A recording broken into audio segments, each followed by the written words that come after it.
Gareth Bale was never ordinary. He was electricity in human form, the kind of player who could turn silence into chaos with a single touch, a single sprint, a single strike. Long before the Champions League finals, the overhead kicks, and the 5 European trophies, he was just a 16-year-old kid from Cardiff making his debut for Southampton, becoming one of the youngest players in the club's history and carrying expectations far bigger than his age. Ironically, the winger who would terrorize fullbacks across Europe didn't even start as a forward. He was a left back, a skinny teenager with frightening pace, and a left foot so dangerous that his school teacher once banned him from using it in playground matches because it wasn't fair on the other kids.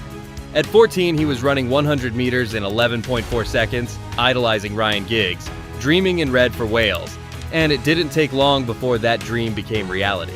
After only a handful of senior appearances, he was called up to the national team, becoming Wales' youngest player at the time and even delivering an assist on his debut. Back at Southampton, he announced himself properly with a fearless 30-yard free kick on the opening day of the season, curling it into the net like it was scripted, then doing it again the very next game, finishing the season with over 40 appearances as a teenager and proving he wasn't hype, he was inevitable. Europe took notice, but with Southampton struggling financially and Bale entering the final year of his contract, Tottenham secured him for a modest fee, a move Bale would later call the best decision of his career. Yet the fairy tale didn't begin at White Hart Lane. It nearly ended there. Injuries destroyed his first season, limiting him to just a handful of games, and even when he returned, things somehow got worse. Tottenham couldn't win with him on the pitch, setting an unwanted record for the longest winless run by a Premier League player. Fans began to joke he was cursed, pundits laughed, and Harry Redknapp preferred other options, pushing Bale toward the bench and almost toward the exit door with lower table clubs circling for a bargain deal. Surgery, setbacks, doubt, everything that could go wrong did go wrong, and at one point, it genuinely looked like the Premier League had swallowed him whole. But just when it felt finished, fate intervened. Injuries to teammates gave him one more opportunity, one real run in the side, and that was all he needed. Confidence returned, results improved, and suddenly the same player once blamed for losses was winning Player of the Month awards as Spurs charged into the Champions League. The transformation had begun. Not overnight, not easily, but undeniably. Because Gareth Bale wasn't cursed, he wasn't finished, and he certainly wasn't ordinary. He was just getting started. Harry Redknapp made the decision that would change everything. Gareth Bale was no longer a left back, he was a winger, and that single tactical shift unlocked a monster. Freed from defensive chains, Bale transformed into pure chaos on the flank, a blur of pace and power that defenders simply could not contain. The true arrival of the 21-year-old came on a dramatic night at the San Siro against Inter Milan, when Tottenham were humiliated early, down 4-0 and reduced to 10 men. But Bale refused to surrender to the script. Instead, he detonated. Picking the ball up deep inside his own half, he ignited the afterburners, stormed past world-class defenders like they were training cones, and buried a goal that stunned the stadium. Then, he did it again, and again, completing a breathtaking hat trick in enemy territory. Spurs lost 4-3, but the result didn't matter. Europe had just witnessed a superstar being born. That season, he delivered goals, assists, and moments that statistics alone could never capture. Volleys, thunderous strikes, fearless runs, earning individual honors and dragging Tottenham into the Champions League conversation. The following campaign elevated him even further. Wearing the number 11 instead of the defender's number 3, Bale embraced his new identity and began scoring weekly, unleashing long-range rockets, last-minute winners, and free kicks that felt inevitable the moment they left his foot.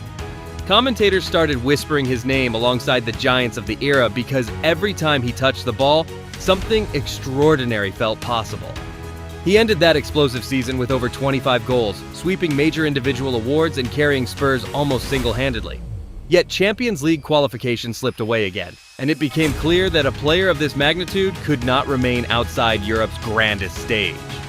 Real Madrid answered the call, shattering the transfer record to bring him to Spain, placing him alongside Cristiano Ronaldo and Karim Benzema in a terrifying trio that would be known as the BBC.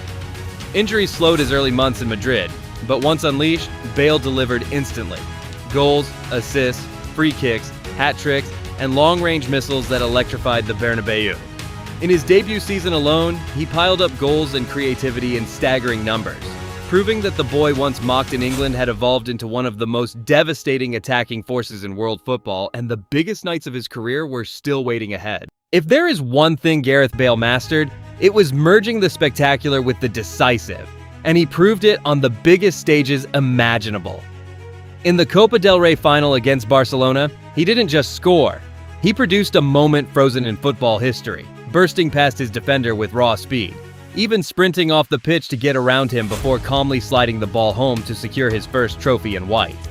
Weeks later, in his debut season, he rose again in the Champions League final against Atletico Madrid, heading Real into the lead in extra time as they lifted La Decima, and that would become a familiar theme. Bale, delivering when the lights were brightest. He kept adding goals, trophies, and defining moments, but injuries began to shadow his brilliance, interrupting seasons that should have belonged entirely to him. Even so, he shattered records, becoming the highest-scoring British player in La Liga history. And under Zinedine Zidane, he collected Champions League medals like souvenirs, assisting in one final, dominating in others, and always finding a way to matter.